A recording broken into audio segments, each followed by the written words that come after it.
Ya, kita berikan kesempatan lah, ini anak pesantren langsung yang menjawab. Jadi sebenarnya ada apa di pesantren, bagaimana responnya? Ya, tadi diskusi antara Bang Fadli sama Cak Islah lagi seru-serunya, makanya saya tidak mau memotong. Tapi gini, Pak, saya nyambung sebelum saya menanggapi apa yang disampaikan oleh BNPT maupun oleh Mbak Intelkam, saya nyambung diskusi tadi. Sebetulnya gini, Pak, kalau kita runut sejarah radikal terorisme dalam Islam, itu embriologinya itu pada masa Nabi sebetulnya sudah ada, gitu. Yaitu pada sosok yang namanya Dzulkhuwaisirah, yang pada saat itu memprotes Nabi atau menginterupsi Nabi dan menganggap bahwa Nabi ini telah berlaku zalim. Ya. Kemudian Nabi pada saat itu mengatakan bahwa dari keturunannya orang ini akan lahir generasi, jadi hadisnya itu gini, saya khruju fi akhir zaman qaumun sufahaul ahlam dan seterusnya ila akhiri, hadisnya panjang. Jadi nanti di akhir zaman itu akan ada orang-orang tertentu yang intinya mereka menyampaikan Al-Qur'an, menyampaikan hadis tapi hanya sampai pada kerongkongan itu. Dan inilah yang kemudian terorganisir pada masanya Khalifah Ali bin Abi Thalib, yaitu pada kelompok yang namanya Khawarij itu. Dan ini bukan Islamofobia. Tadi Cak Islah sudah menyampaikan dalam konteks bahwa ini sebetulnya ada di banyak agama. Itu meskipun agama sendiri tidak mengajarkan, tapi sempalan-sempalan itu selalu ada gitu, baik di Hindu, di Kristen, di Buddha dan di Yahudi dan seterusnya. Itu. Bahkan Nabi itu pernah mengatakan gitu, untuk menguatkan bahwa ini bukan Islamofobia. Nabi dulu pernah mengatakan begini dalam satu hadis, Iyyakum wal ghuluwu fiddin fa innahu ahlaka man kana qablakum al-ghuluwu fiddin, itu. Bahwa Nabi mengatakan jauhilah ekstremisme beragama, karena ekstremisme beragama itu sudah menghancurkan umat-umat sebelum kalian. Dan tentu ini konteksnya bukan Islamofobia. Nabi juga waktu ada orang yang beragama secara saklek, puasa terus, sholat malam terus, kemudian puasa terus, Nabi mengatakan saya ini paling bertakwa, tapi saya juga berbuka. Saya juga tidur, saya juga wa atazawwajun nisa, katanya. Ini Babe Haikal paling suka, menikahi perempuan-perempuan itu. Karena kalimatnya jamak, Babe. Bukan atazawwajul mar'ah loh, atazawwajun nisa. Bener. Begini. Jadi itu bukan Islamofobia. Kemudian Nabi juga pernah mengatakan ketika Mu'adz mengimami sholat menggunakan surat Al-Baqarah, Nabi menegur keras mengatakan afattanun anta ya Mu'adz, gitu. Apakah kamu membuat fitnah itu? Karena banyak orang kemudian lari dari sholat jamaah. Nah gitu. Jadi intinya bahwa kita harus mengakui bahwa ini adalah sebuah fakta yang ada gitu. Dan yang harus menjadi pekerjaan kita. Karena bagaimanapun kita umat beragama itu kan ada tugas-tugasnya. Kalau ini tidak ada malah justru kita nggak ada tugas-tugas ini. Oke, itu terkait dengan radikal terorisme yang ada di Islam gitu. Kemudian pada malam hari ini saya tidak dalam konteks membela BNPT seperti tadi disampaikan Babe ya. Saya justru ingin memberikan beberapa catatan. Tapi mungkin malam hari ini 2 catatan saja. Pertama adalah soal pengelolaan informasi. Menurut kan tentu BNPT maupun Mbak Intelkam ya yang mengeluarkan pernyataan soal masjid. BNPT soal pesantren, Mbak Intelkam Polri soal masjid itu. Menurut saya ini terkait dengan pengelolaan informasi. Informasi itu kan ada yang unclassified, ada yang sensitif, ada yang classified. Itu tentu perlakuannya kan berbeda-beda. Tidak semua hal itu boleh atau bijak diekspos kepada publik. Ya tentu saja karena itu akan menimbulkan tadi stigma-stigma tertentu. Menurut Anda ini valid atau blunder, Mas Naji? Meskipun begini, saya yakin bahwa BNPT tidak ada niatan untuk menstigma pesantren. Kenapa? Karena tenaga ahli BNPT itu ketuanya Habib Lutfi bin Yahya. Itu ulama besar panutannya pesantren-pesantren NU seluruh Indonesia. Pesantren NU Mbak di Indonesia itu lebih dari 23.000. 82% pesantren di Indonesia itu di bawah NU. Jumlah yang sangat besar gitu. Maka kalau BNPT sampai menstigma pesantren itu berarti bunuh diri namanya. Jadi catatannya apa? Yang kedua, itu yang pertama. Yang kedua adalah soal akurasi data. Nah ini menurut saya, tapi acuan saya juga data yang beredar ke publik. Yang bocor itu tadi ya? Yang bocor itu tadi. Jadi ada beberapa yang tidak akurat memang dari data itu. ada misalnya ada redundansi. Ada beberapa pesantren itu disebut sampai 2 kali, 3 kali itu ada. Di JI disebut, di JAD juga disebut. Terus kemudian soal kriteria menurut saya. Dan ini yang paling banyak itu. Karena tidak dari jumlah 198 itu tidak semuanya memenuhi kriteria pesantren. Paling tidak mengacu pada Undang-Undang nomor 18 tahun 2019. Kan pesantren itu kan kriteria minimalnya kan ada santrinya yang mukim, ada masjidnya, ada ulamanya, ada kitab kuning. Nah di data BNPT itu ada masjid dimasukkan, ada radio dimasukkan, ada rumah perorangan dimasukkan. Nah ini saya karena Pak Boy mau ketemu Pak Boy, jadi saya ngomong sama Pak. Jadi ada yang tidak akurat di sini gitu. Tapi ya kita ambil hikmahnya sajalah. Karena sudah terlanjur beredar ya kita harus mengelola ini sebagai bentuk membangun kewaspadaan gitu. Karena gini, sebetulnya kan soal masjid, soal pesantren itu kan sudah jadi desas-desus lama. Bahkan sebelum BNPT mengeluarkan data itu masyarakat juga kan sudah ada desas-desus itu bahwa ada beberapa pesantren yang bermasalah semacam itu kan ada gitu. Tapi kan jangan sampai ini kemudian memperkuat lagi. Jadi orang tua yang ingin memasukkan anaknya ke pesantren jadi dengan takut. BNPT mengatakan bahwa hanya 198 itu artinya hanya 0,7%. Tapi kan bukan masalah angka orang tadi. tua. Bukan masalah angka, Ya, marwah dari maksudnya pondok gini, pesantren itu gini, sendiri. Baik, Mas. itu kan perspektif. Tapi Nggak boleh ada seperti itu. Iya. Bukan soal 0,07%, bukan soal 0,07%. Bukan, maksudnya gini, dari 28.000 kalau 198 itu kecil kan, artinya orang tua tidak perlu khawatir. Karena gini, pesantren itu kan pada dasarnya sejarah perjuangannya pra kemerdekaan, pasca kemerdekaan dan sekarang itu kan sudah besar sekali Tidak perlu kontribusinya. khawatir, Dan angkanya sangat kecil ya Mas ya berarti ya. Karena kecil sekali gitu. Nah, justru dengan adanya pemaparan 198 itu maka menjadi jelas bagi masyarakat bahwa ternyata hanya segitu jumlahnya. Boleh gitu. Be ditanggapi dulu Be soal angkanya. Terkait Be, masjid terlalu juga kecil, Be. demikian. Nggak Kan soal boleh. masjid ini. Bukan cuma 0,07 bukan. Saya udah Baik. ambil contoh tadi. Ini ada restoran, perkumpulan restoran. Ada restoran, ada 10.000 Ya, restoran. tadi sudah 1.000 saya- mengandung babi. Saya sudah dengarkan itu tadi. Iya, jadi bukan soal angka. oke, Jangan itu kan dimaklumi perspektif. angka itu gitu Kita loh. menghormati perbedaan perspektif gitu. Nah, soal masjid. Soal masjid itu kan sebetulnya juga sudah lama menjadi persoalan gitu. Bahwa masjid itu tempat yang suci itu kita sepakat bahwa itu adalah tempat yang sangat suci. Tapi kan sejak masanya Nabi, orang yang mengotori masjid itu sudah ada. Yaitu dalam fenomena masjid diror paling tidak. Dan fenomena walk out dari khutbah Jumat itu menjadi fenomena yang lumrah di tahun-tahun politik itu. Nah maka meskipun tadi saya di awal menyampaikan mestinya data statement seperti ini mestinya tidak dilempar ke publik gitu.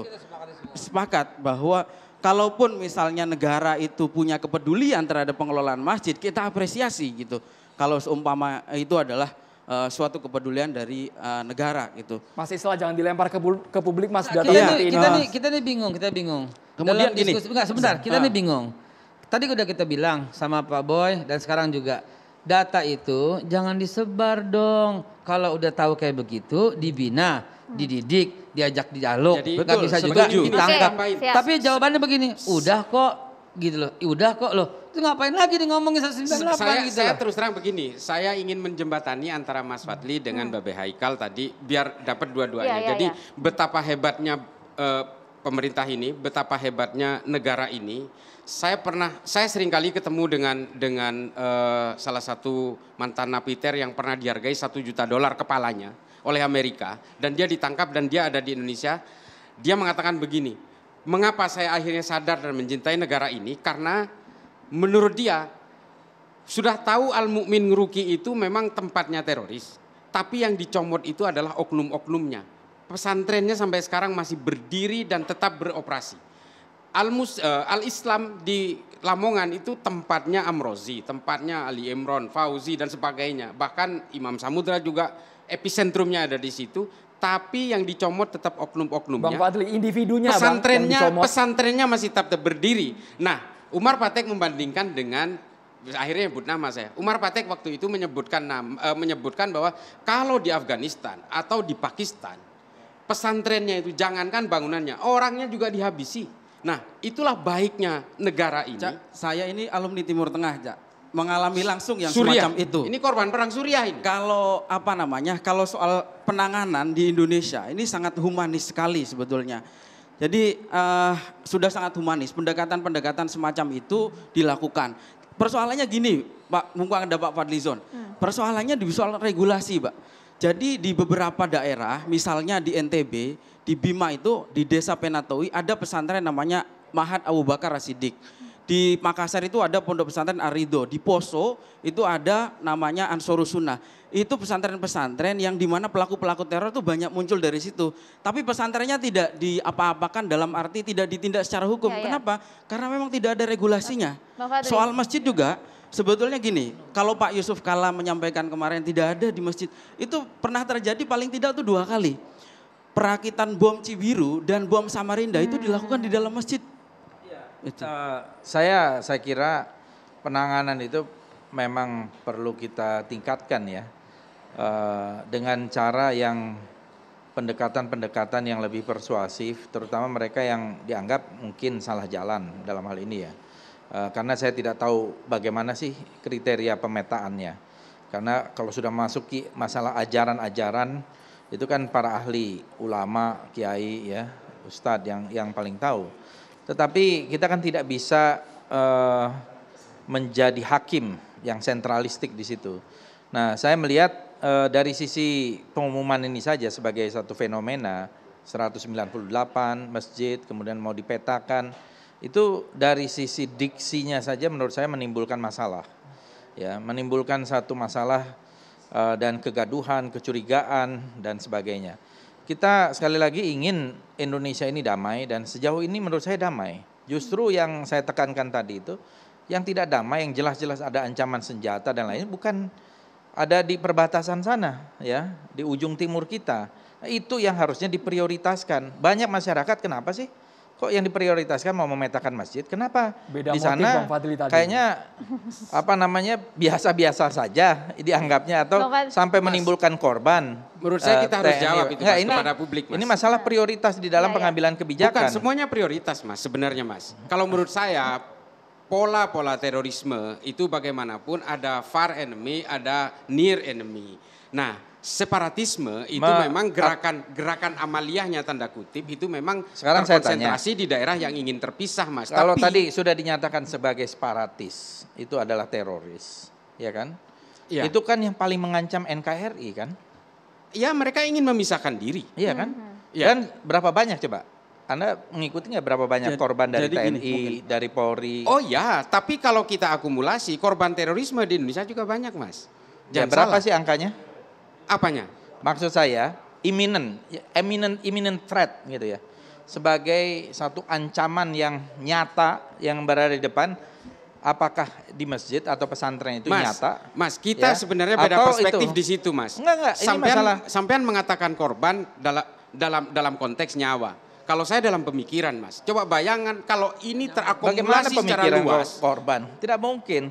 Kalau ada orang yang mempunyai perspektif yang lain, suka dengan A, suka dengan B, itu bukan korban, itu adalah pilihan. Baik, Bapak-Bapak, kita harus suka dengan hal yang satu ini. Iklan mau lewat dulu, Catatan Demokrasi akan segera kembali pemirsa. Kami persilakan kepada Pak Kiai Haji Sumarno Sofi. Assalamualaikum warahmatullahi wabarakatuh. Waalaikumsalam. Bismillah walhamdulillah wal khair wasyarru bi masyiatillah. Summa salatu wassalamu ala rasulillah Sayyidina wa nabiyina wa maulana Muhammad ibn Abdullah wa ala alihi wa ansari wa man tabi'ahu huda ila yaumil qiyamah. Para pemirsa Catatan Demokrasi di mana Anda berada, Mas Fadlizon, Pak Boy yang sudah tadi memberikan ungkapannya dan penjelasannya, Babe Haikal dan juga pada rekan-rekan kita semua yang hadir pada kesempatan perdebatan kita pada malam hari ini. Alhamdulillah, yang utama dan pertama dengan izin Allah kita sekarang sudah berada di malam 1 Rajab. Ini yang terkadang kita lupa. Adapun kaitan dengan apa yang terjadi dan heboh informasi dari BNPT, saya sungguh adalah amat miris ketika mendengar ada pesantren terindikasi atau terinterpretasi dengan terorisme. Sesungguhnya kalau kita bicara terorisme di Indonesia ini adalah hal yang sudah sejak dari dulu ada. Justru yang menangkal itu pesantren. Tetapi sekarang indikasi, ada satu informasi indikasi pesantren adalah terbawa dengan gerakan langkah radikalisme. Apa yang disampaikan BNPT, saya memberikan satu apresiasi besar. Usaha perjuangan yang berat untuk demi menjaga nilai-nilai citra-citra Islam. Agar jangan sampai nanti ditunggangi oleh orang-orang punya kepentingan tertentu. Namun di balik itu perlu kita sadari bahwasanya apa yang diberikan informasi oleh BNPT semestinya adalah harus disampaikan kepada lembaga institusi tertentu yang mengurus kepada hal pesantren. Bukan diumbar ke publik. Kerja BNPT itu silent. Enggak harus berkuar-kuar dan dikuar-kuarkan. Dan ini akan jadi masalah. Masalahnya nanti bukan yang namanya terorisme masuk ke pesantren, akhirnya menteror pesantren. Ini yang saya khawatirkan. Dan ironinya yang sekarang yang terbalik, kenapa yang terindikasi dipublish, tapi yang sudah beraksi disuruh jadikan famili. Ini yang perlu kita bertanya besar. Apakah ini merupakan gerakan testing water kepada kita? Kita rakyat Indonesia harus cerdas. Jangan sampai ini dibawa terus dengan polemik politik berlebihan. Kita tunggu aksinya. Jangan sekedar pandai berbicara tanpa aksi. Kalau memang tahu ada gerakan yang semacam ini masuk ke pesantren, cara bagaimana yang terbaik untuk melakukan dan mencegah jangan sampai terjadi ada aksi. Mumpung masih terdam, mumpung masih ada di dalam, mumpung masih mereka belum bergerak, masih merupakan satu langkah pemikiran dan juga masih ada tertanam dalam jiwa, itu bisa kita wadahi dan bisa kita cegah. Oleh karena itu kesempatan kita ini berada di bulan Rajab. Saya katakan sekali lagi, ini adalah merupakan Syahrul Hurum, nggak perlu kita pertikaian. Yang penting sekarang adalah bagaimana kita berusaha, bagaimana kita bekerja. Jangan lagi kita terjebak dengan kepentingan-kepentingan politik yang sesaat, yang ramai. Orang mencari pencitraan, tapi akan membunuh sebagian orang. Boleh kita mencitra, tapi dengan usaha. Boleh kita berusaha, tapi kita harus jelas. Cara usaha yang baik, usaha yang benar, inilah yang diharapkan oleh anak bangsa. Masih banyak PR kerjaan kita ke depan. Mari kita berpikir bersama-sama. Mari kita berbuat yang baik untuk kepentingan bersama. Ingat, yang mempertahankan NKRI adalah pesantren. Dan pesantrenlah yang melahirkan pejuang-pejuang bangsa. Pesantren yang melahirkan TNI. Pesantren yang melahirkan TNI Polri. Dan pesantren pula yang melahirkan para tokoh-tokoh dan intelektual di negeri ini. Itu perlu dicatat. Mudah-mudahan insya Allah ada manfaatnya. Dan moga-moga Allah berikan taufik dan hidayah. Amin. Wabillahi taufiq wal hidayah wa ridha wal inayah. Usikum wa nafsi bitaqallah faqad fazal muttaqun.